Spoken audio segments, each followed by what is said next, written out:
Hello and welcome.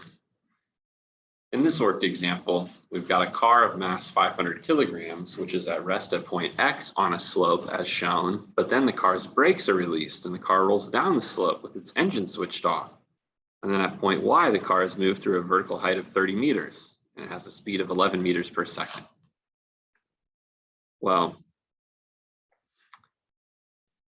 a car that moves through a vertical height of 30 meters has converted some potential energy into kinetic energy. And if there were no frictional forces, if we could convert all of that potential energy into kinetic energy, we could equate these two things and realize that the final velocity would just be root 2gh.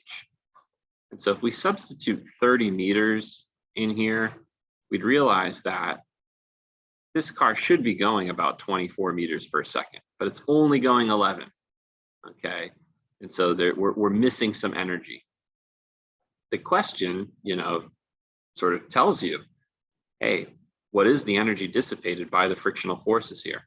And so if we do an energy calculation, we could calculate the potential energy initially, we calculate how much kinetic energy shows up afterwards, and there's bound to be some missing energy. Like I said, if you just sort of plug in 30 into this equation, we can calculate that the speed really should be 24 meters per second. So we're missing some energy there. That energy has been dissipated by frictional forces as heat. So we'll calculate mgh minus 1/2 mv squared, and all the missing energy must be dissipated as a frictional force. So we've got 500 kilograms of mass times 9.81 newtons per kilogram of gravitational field strength times 30.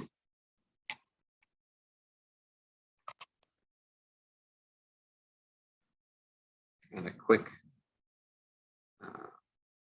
crunching of the numbers there shows us that we've got 147,150 joules of energy initially. We take 11 squared times 500 times 0.5. We realize that there's only about 30,250 joules of kinetic energy. Just to be sort of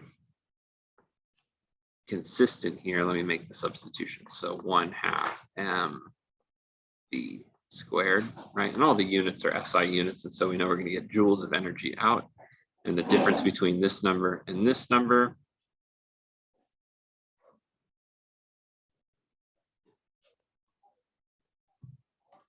(147,150 minus 30,250) gives 116,900 joules, which is pretty close to 1.2 by 10 to the 5 joules. So choice B.